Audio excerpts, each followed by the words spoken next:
నమస్తే. ఎన్నో ఆధ్యాత్మిక కార్యక్రమాలు నిరంతరం ఛానల్‌లో ప్రసారం అవుతూనే ఉంటాయి. మీ నుంచి చాలా మంచి స్పందన వస్తోంది. అందులో భాగంగా ఈరోజు డాక్టర్ వేదాల రవీంద్రనాథ్ సిద్ధాంతి గారితో మాస ఫలితాలు తెలుసుకునే ప్రయత్నం చేద్దాం. మేషరాశి మొదలు మీనరాశి వరకు జూలై మాసానికి సంబంధించి మాస ఫలితాలు వివరిస్తారు. ఇక మీకు ఎలాంటి డౌట్స్ ఉన్నా, ఎలాంటి సమస్యలున్నా, ఇంకా వ్యక్తిగత జాతకాల్ని పరిశీలించుకోవాలి అనుకున్నా స్క్రీన్ మీద కనపడే నెంబర్‌కి కాల్ చేయండి. గురువుగారు మీతో మాట్లాడటం జరుగుతుంది. మీకు అపాయింట్మెంట్ ఇచ్చి మీకు ఎలాంటి సమస్యలున్నా దానికి తగ్గ పరిహారం చెప్పడం జరుగుతుంది. వీడియోని ఎక్కడా కూడా స్కిప్ చేయకుండా చూడండి. నమస్కారం గురువు. నమస్కారం. మొట్టమొదటిగా మేషరాశి మేషరాశి. ఫలితాలు. మేషరాశి ఎలా ఉందండి ఈ జూలై మాసంలో మేషరాశి వారికి? సన్మానములకాశజందగను సన్మానములకాశజందగనునే సర్వత్ర ప్రేమంబుతో సన్మాధుర్య పదానుభూతికరమాశ్చర్య ప్రభావాతి భావోన్మాదంబున మీదు పదార్చనంబునాదు ప్రాగ్జన్మోపార్జితమైన భాగ్యముగ ఆకాంక్షింతు వాగీశ్వరీ. ఓం గురుభ్యో నమః. మేషరాశి వారికి ఈ జూలై నెలలో, ఈ జూలై అంటే ఈ యొక్క జ్యేష్ఠ బహుళ దశమితో ప్రారంభమై ఆషాఢ బహుళ ఏకాదశమితో అంతమవుతుందమ్మా. ఓకే. ఇక జూలై 1వ తారీఖు నుండి 31వ తారీఖు. మేషరాశి వారికి వచ్చేసి వారి గ్రహ గతులను పరిశీలించినట్లయితే మనం వారికి వ్యయంలో రాహు, ద్వితీయంలో గురువు, అలాగే తృతీయంలో రవి, బుధ, శుక్రుడు అనే 3 గ్రహాలు ఉన్నాయి. తర్వాత 6వ స్థానంలో కేతువు, తర్వాత వారికి వచ్చేసి 11వ ఇంట్లో శని ఉన్నాడు. ఈ విధంగా వారి గ్రహస్థితి ఉంది. ఈ యొక్క మేషరాశి వారు కొంచెం ఈ యొక్క జూలై నెలలో కొంత సాహసానికి పూనుకోకపోవడమే మంచిది. ఎందువల్లనంటే శని వక్రయ్యాడం పోయిన నెల 30 తారీఖు నాడు. కాబట్టి వక్రి కావడం వల్ల రిగ్రోటెడ్ అంటారు ఇంగ్లీష్లో దాన్ని. ఈ వక్రి కావడం వల్ల ఇచ్చే సత్ఫలితాలను ఇవ్వడం. అంటే 2వ ఇంట గురువు నాడు లాభకరుడు కదా అని అనుకుంటాం. కానీ ఇక్కడ మనకు 3వ తారీఖు నాడు బుధుడు మారుతూ ఉన్నాడు, 9వ తారీఖు నాడు శుక్రుడు మారుతూ ఉన్నాడు, 16వ తారీఖు నాడు సూర్యుడు మారుతూ ఉన్నాడు. కనుక ఈ యొక్క మేషరాశి వారికి అని ఎలా ఉంటుందంటే కొంచెం ఎక్కువగా అధికంగా ఆలోచించడం, తలపోట్లు, మైగ్రేన్ తలనొప్పులు లాంటివి వచ్చే అవకాశం ఉంది. ఒకవేళ అలాంటి ఈ మైగ్రేన్ లాంటి ఈ వచ్చినట్టయితే మాత్రం తప్పకుండా వైద్యుని సంప్రదించాల్సిన సూచన.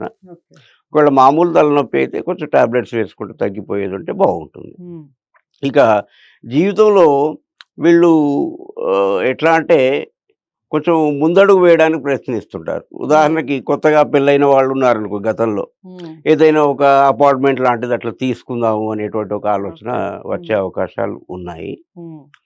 అయితే అవి ఇప్పుడు కొంచెం నెరవేరే అవకాశం లేదు కనుక ఒక 2-3 నెలలు కొంచెం వాయిదా వేసుకుంటే చాలా మంచిది. తర్వాత వీరికి తాకట్టులో ఉన్నటువంటి బంగారం ఏదైనా ఉన్నట్టయితే, ఆస్తి పత్రాలు కానీ ఏవైనా తాకట్టులో ఉన్నట్టయితే అవి వచ్చేసే అవకాశం ఉంది. తర్వాత ముఖ్యంగా చెప్పాలంటే వీరి యొక్క భ్రాతృవర్గానికి, అన్నదమ్ములకు లేదా అక్క చెల్లెళ్లకు అనుకూలంగా ఉండదు. అంటే వీరి కారణంగా ఉండదని కాదు, కానీ వీరి యొక్క జాతకం ప్రకారంగా వారికి అనుకూలంగా ఉండే అవకాశం లేదు. కాబట్టి కొంచెం చేతనైతే కొంత మానవత్వంతో వాళ్ళకు సహకరించడం ఎంతైనా మంచిది. ఈ యొక్క మేషరాశి వారికి కేతువు కన్యా రాశిలో ఉండడం, అంటే సప్తమంలో ఎలాగో ఎప్పుడూ రాహు ఉంటాడు కనుక 108 డిగ్రీస్తో, రాహు శనితో సమానమైనటువంటి గ్రహం కనుక ఈ రాహుకు అంటే రాష్ట్రాధిపతి కుజుడైనప్పటికీ కూడా కుజుడు, రవి, బుధుడు అనేటువంటి గొప్ప గ్రహాలతో కలిగి ఉండడం అంటే బుధాదిత్య యోగం అంటారమ్మా. ఈ యొక్క సూర్యుడు, బుధుడు కలవడం ఇది గొప్ప యోగం. తర్వాత శుక్రుడు కలవడం వల్ల కూడా ఇబ్బంది ఏమీ లేదు. కానీ కాకపోతే వీరు ఎప్పటి వరకు ఉంటున్నారంటే 16 వరకే ఉంటున్నారు. కాబట్టి 16 వరకు కొంత, 15 వరకు ఇబ్బంది అనిపించదు. ఆ తర్వాత మాత్రం కొంచెం జాగ్రత్త తీసుకోవాల్సిన అవసరం మేషరాశి వారికి ఎంతైనా ఉంది.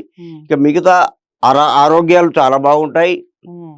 పెద్ద మొత్తంలో మనం ఎక్కడ అనవసరంగా డబ్బులు కోల్పోయే అవకాశం ఏమీ లేదు. కొంచెం మధ్యవర్తిత్వం చేయకుండా మన పని మనం చేసుకుంటూ వెళ్తే ఈ నెలంతా కూడా సుఖంగా, హాయిగా గడిచిపోయే అవకాశం 100కి 100 ఉంటుంది. ఓకే.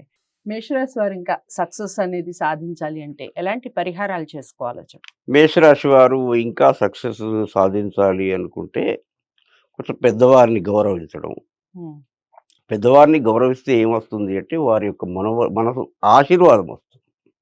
దానివల్ల పనులవుతాయి. తద్వారా ఇంకొకటి ఏమిటంటే వీరికి దత్తాత్రేయుడు, దత్తనామస్మరణ చేయటం, హ్మ్. గురువులను పూజించడం, హ్మ్.